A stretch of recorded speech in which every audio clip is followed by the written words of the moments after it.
During my economics degree, I learned about supply and demand curves, marginal utility, and elasticity. Yet I rarely ever heard about the people behind these ideas. That's why today we're diving into Alfred Marshall, the man who helped shape modern economics. Yet you might have only heard his name once or twice in a textbook. Alfred Marshall was born in 1842 in London, in the heart of Victorian England, a world going through industrial revolution, social upheaval, and urban expansion. Marshall was originally set on becoming a clergyman, like his parents wanted, but he switched to mathematics, and eventually he went on to becoming an economist, which at the time was more a philosophy than a science. Later, he started teaching at Cambridge, where he inspired generations of economists to come. One of his students, John Maynard Keynes. If you've ever seen a supply and demand graph, you have Marshall to thank. Well, he didn't invent those concepts, but he formalized them, putting them in a single graph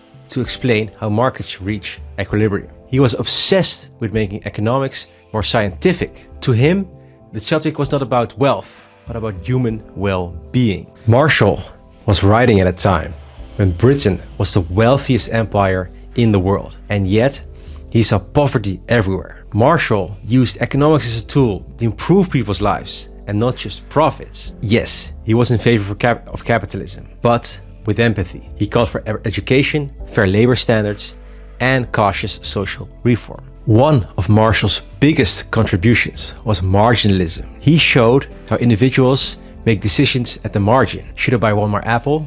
Should I work one more hour? It sounds simple, but later on, this became the foundation of modern microeconomics. This made economics more personable, about individuals' choices, not just national wealth. Marshall gave economics its toolkit, graphs, curves, and equations. But he also insisted that economics needed a moral compass. He says, and I quote, "Economics is not a body of concrete truth. Economics is an engine for discovering concrete truth." Definitely something to think about, don't you think? When I was in high school and later on in university, we learned a lot about all these mathematical equations, these graphs, but we never learned about why these theories emerged and who thought about these theories in the first place. That's why I wanted to make this video, to show you not only about the tools, but also about the people like Alfred Marshall who gave them to us. If you like this video and you want to learn more about the biggest economic minds behind all the theories you learned in school, then I would recommend to hit the like button and subscribe. See you later.